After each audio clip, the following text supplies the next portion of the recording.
He was feared by his enemies, admired by his warriors, and remembered by history as both a genius and a monster. Depends on who you ask. His name alone could send entire villages fleeing before a single spear was raised.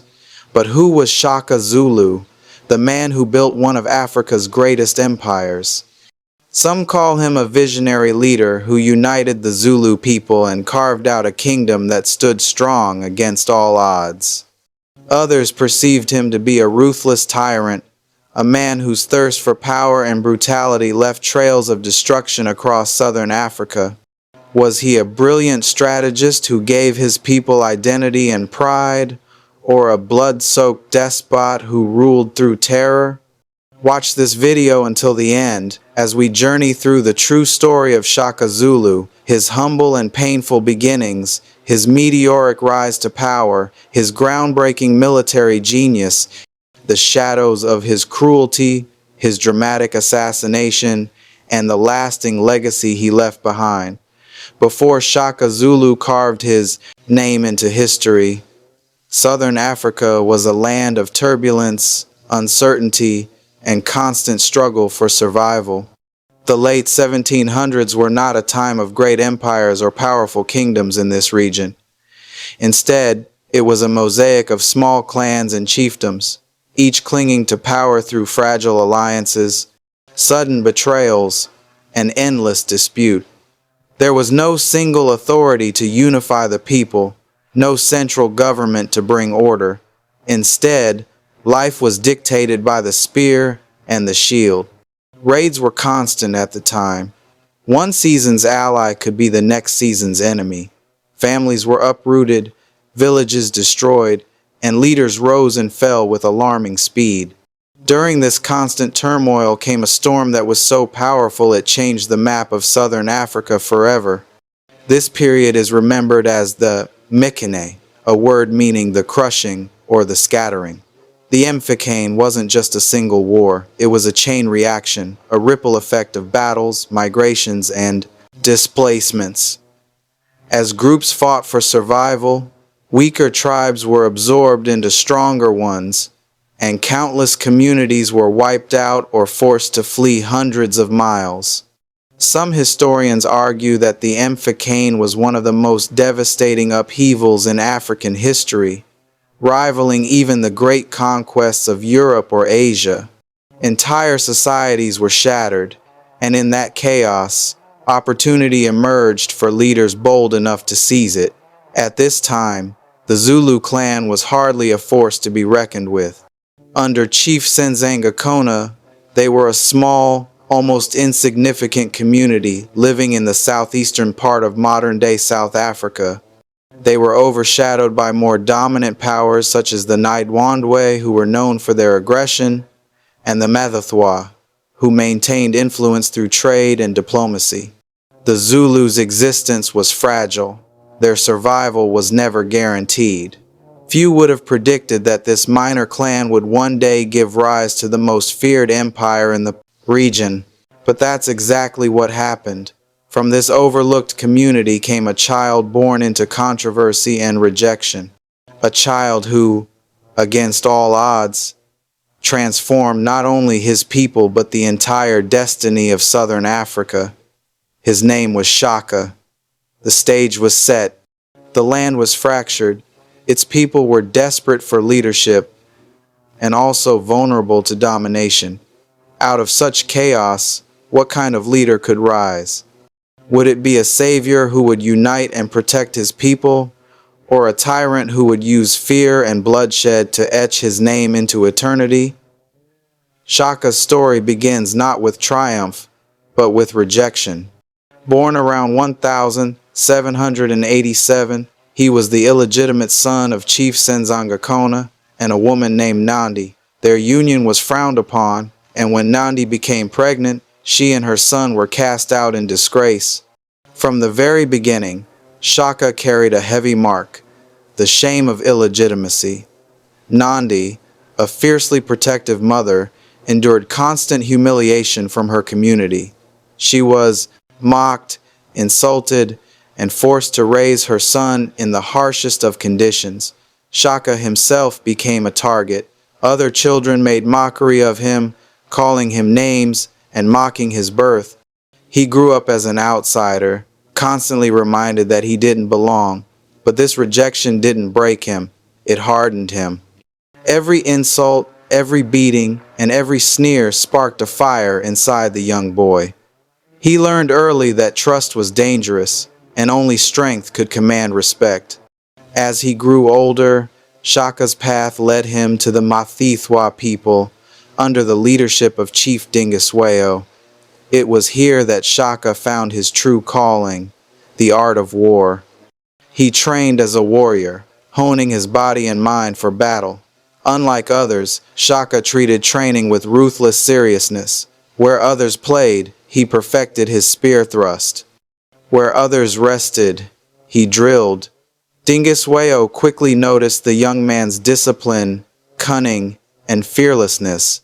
But Shaka's toughness was not born only from training. It was born from survival. Having lived through rejection and ridicule, he had no patience for weakness.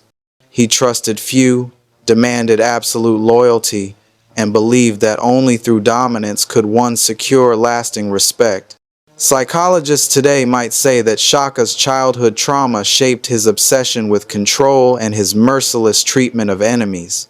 His enemies saw a cruel tyrant in the making, while those who followed him saw an unbreakable leader forged in fire. Both views are true, because Shaka was a man molded by suffering.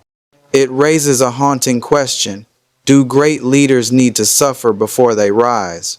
Was Shaka's greatness the result of natural genius, or the scars of pain that forced him to fight harder than anyone else? One thing is certain, the hardships of his youth did not crush him. They prepared him. Soon, the rejected boy rose from obscurity to become one of the most feared kings Africa had ever seen. Shaka's path to power truly began when he entered the service of the Mthwa chief, Dingiswayo. Among the Mthwa regiments, Shaka stood out immediately. He wasn't just another warrior swinging a spear, he was calculating, ruthless, and fearless. Where others saw only the clash of shields, Shaka saw patterns. He studied movements, predicted weaknesses, and exploited them without hesitation. In every battle, his reputation grew. He wasn't simply fighting, he was rewriting the very art of war. Dingiswayo recognized Shaka's brilliance and treated him as more than just a soldier. But fate had other plans. When Dingiswayo was killed, a power vacuum shook the region. The Zulu, which was once a small and relatively insignificant clan, was without a leader. Shaka seized the moment. Returning to his people, he didn't ask for power. He claimed it. By force, by charisma, and by sheer intimidation, Shaka declared himself chief of the Zulu.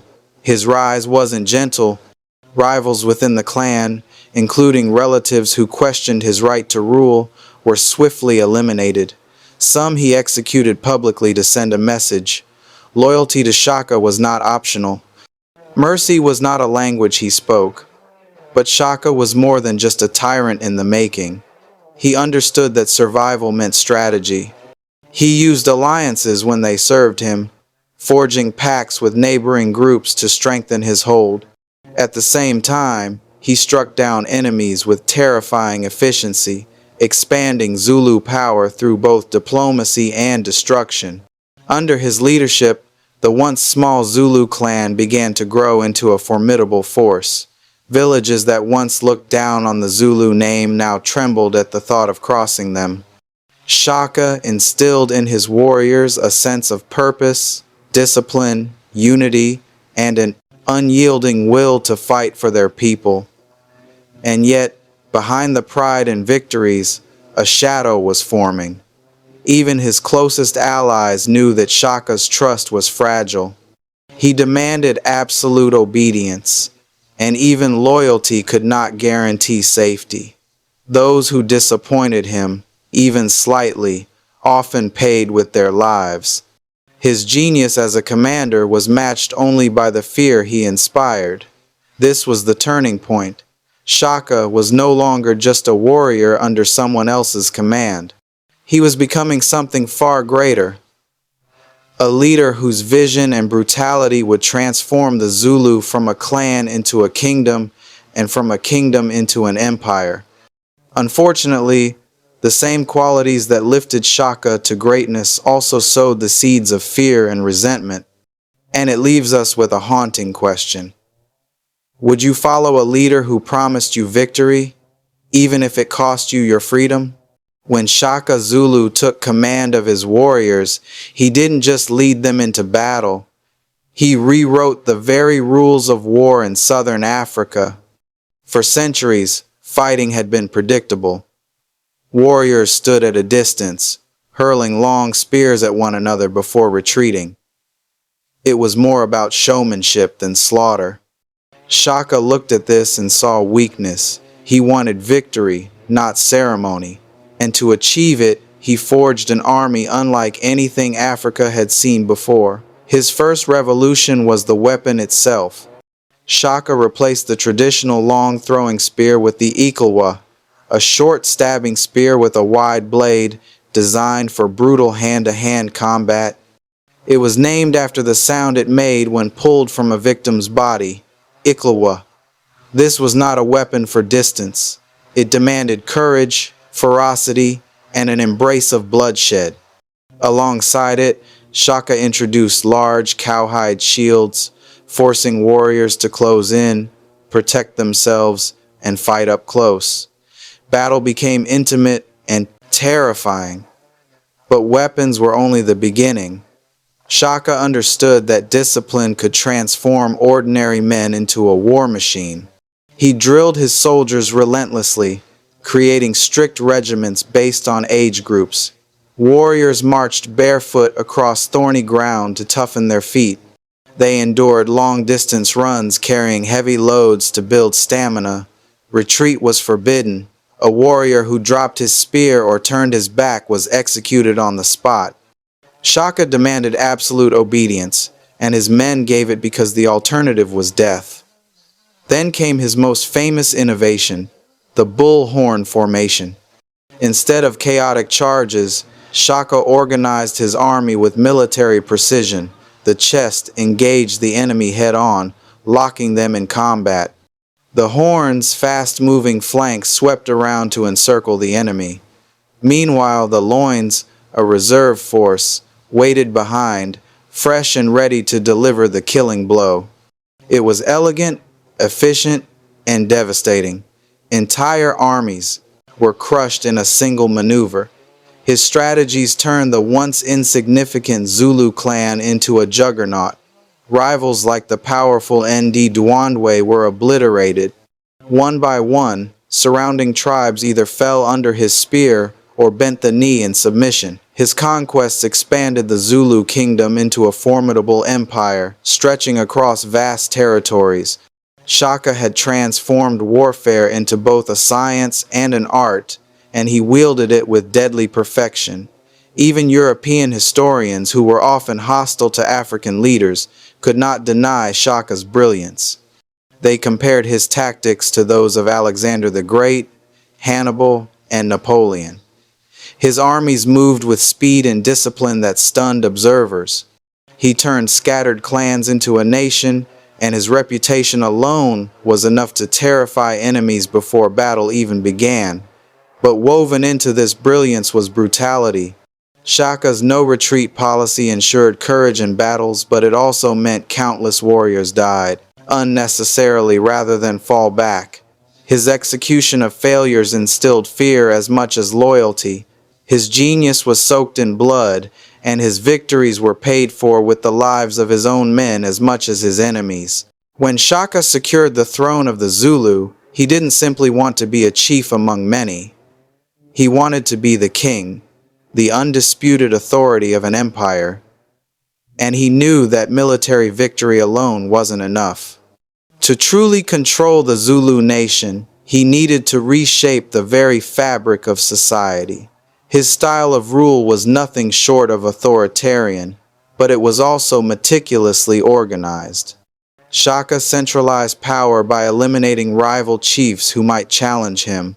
Some were killed outright, others absorbed into his expanding state.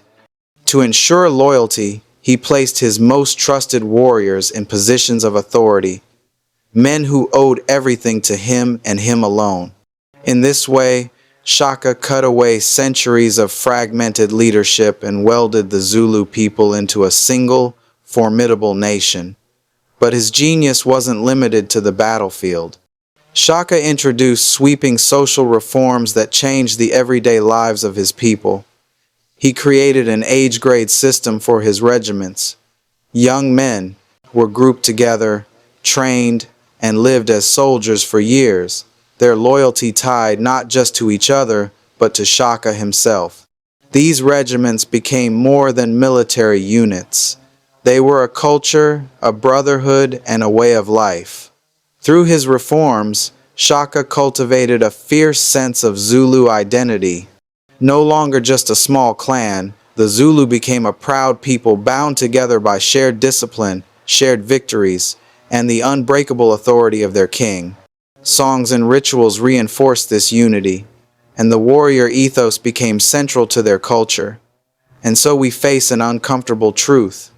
Sometimes the very qualities that create greatness are the same that breed tyranny. Shaka Zulu's rise to power was nothing short of extraordinary, but the higher he climbed, the darker his shadow seemed to grow. With absolute authority came absolute control, and Shaka ruled with an iron fist that struck fear not only into his enemies, but often into his own people. Disobedience in Shaka's kingdom was not just frowned upon, it was fatal. A warrior who dared show weakness in battle, who flinched, retreated, or failed to meet the impossible standards Shaka demanded, could be executed on the spot. Rival chiefs and dissenting voices were swiftly silenced, often in public and brutal displays designed to remind everyone that Shaka was more than just a king. He was the law. But perhaps the darkest glimpse into Shaka's reign came in 1827, when his beloved mother Nandi died. Shaka's grief shook the entire Zulu nation. Yet it was not the grief of a son, it was the rage of a ruler. In mourning, he unleashed edicts so extreme that they pushed his people into despair. Planting of crops was forbidden. For an entire season, food production was on a halt, threatening starvation. Pregnant women were executed under the chilling claim that no child should be born during a time of mourning. Thousands were slaughtered in grief rituals, while countless others were driven into exile. To some, this period proved Shaka's descent into madness, the moment the visionary leader crossed into the realm of Tyrant. To others, it was simply another display of his absolute power, the cruel price of loyalty to a king who demanded nothing less than total submission. Yet here lies the controversy. Many of these stories of mass killings and blood-soaked rituals were recorded by European colonists, men with their own agendas, who painted Shaka as a savage monster to justify their later conquests of Africa. Could these accounts have been exaggerated? Possibly. And yet, Zulu oral traditions also speak of Shaka's brutality, of punishments so severe that even his closest allies feared him. The truth, perhaps, lies somewhere between myth and reality. And then there was the Mfikane, which means the crushing. Under Shaka's expansionist campaigns, entire tribes were displaced, scattered, or destroyed. Some argue this was a necessary unification, a forging of order out of chaos. Others claim it was devastation on a continental scale, a chain reaction of wars and migrations that spread suffering far beyond the Zulu borders. Was this the legacy of a master statesman who reshaped a region, or the chaos unleashed by an unchecked tyrant? This is where Shaka's image splits in two. The African Napoleon, a brilliant strategist who built an empire from nothing, and a despot whose hunger for power left rivers of blood in his wake. So, we're left with the question, Are these the marks of a tyrant or the scars of history written by his enemies? Let us know in the comments. By the late 1820s, Shaka was no longer the unstoppable warrior king he once seemed. Victory after victory had built him an empire, but it also made him paranoid. He trusted no one completely, not his generals, not his closest advisors, and certainly not his own family. His decisions grew harsher, his punishments more unpredictable. Even loyal warriors whispered in secret that their king had gone too far. The breaking point came after the death of his beloved mother, Nandi. Shaka's grief turned into cruelty. He ordered no crops to be planted, forbade milk from being drunk, and commanded the deaths of countless people in a twisted display of mourning. To many, this was the sign of a ruler spiraling out of control. Among those watching closely were his own half-brothers, Dingane and Malangana. Ambitious, calculating, and weary of Shaka's iron grip, they saw an opportunity. In 1828, near his kraal, the brothers struck. Shaka was ambushed and stabbed. The great king was brought down not by rival chiefs or enemy spears, but by the very blood of his own family. According to some accounts, Shaka's final words were a curse, predicting that the Zulu kingdom would crumble without him. Whether true or not, his death marked the end of an era. Dingane seized power, reshaping the kingdom in his own image. But the shadow of Shaka's reign would never disappear. Was Shaka's assassination the inevitable price of his tyranny? Or was he simply too powerful to be allowed to live? What do you think? Shaka Zulu's legacy is one of the most fiercely debated in African history. Even nearly 2 centuries after his death, his name continues to inspire pride, fear, and endless arguments. On one hand, Shaka accomplished what few thought possible. He took a small, relatively insignificant clan and forged it into a dominant kingdom. Under his leadership, the Zulu did not just survive. They became one of the most powerful forces in southern Africa. He gave his people a strong sense of unity and identity that still lives on today. To many modern Zulus, Shaka is more than a king. He is the very symbol of resilience and cultural pride. Even today, his image is celebrated in songs, dances, and traditions, reminding the world of a warrior who placed the Zulu nation on the global stage. But Shaka's influence didn't stop at culture. His military genius still echoes in strategy books and military academies. His bullhorn formation, his short stabbing spear, and his system of disciplined regiments revolutionized warfare in Africa. Scholars have compared his reforms to those of great European commanders. His tactics have been studied alongside those of Alexander the Great and Napoleon Bonaparte. Some even say his ability to instill discipline and obedience in his soldiers was unmatched anywhere in the world at that time. And yet, there's a darker side to this legacy.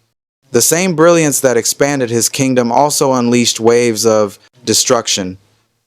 The Mfikane, the crushing, saw entire tribes displaced, scattered, or annihilated as a direct result of Shaka's wars. Historians debate the scale of this devastation, but there's no denying the chaos and suffering left in the wake of his campaigns. For some, Shaka was not a unifier, but a destroyer whose ambition cost countless lives. This is where the split in his legacy becomes clear. African historians often highlight Shaka as a nation builder, a leader who defied the odds and brought order out of chaos.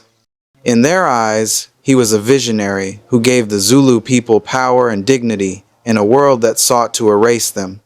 But colonial historians painted a very different picture. To them, Shaka was a savage tyrant, a bloodthirsty warlord whose cruelty proved the stereotype of African barbarism. Their writings emphasized brutality, executions, and madness, often exaggerating events to justify colonial conquest. The truth perhaps lies somewhere in between. Shaka was both the product of his world and a force that reshaped it. He was undeniably a genius, but also undeniably ruthless. Even today, pop culture struggles to capture him honestly. Movies, TV series, and novels often turn him into either a heroic legend or a monstrous villain, leaving little room for nuance. The real Shaka, who was caught between greatness and cruelty, remains elusive. The answer may depend not just on history, but on how you choose to remember him. Was Shaka Zulu a king who saved his people, or a tyrant who destroyed countless lives? We'd love to read your opinion in the comments.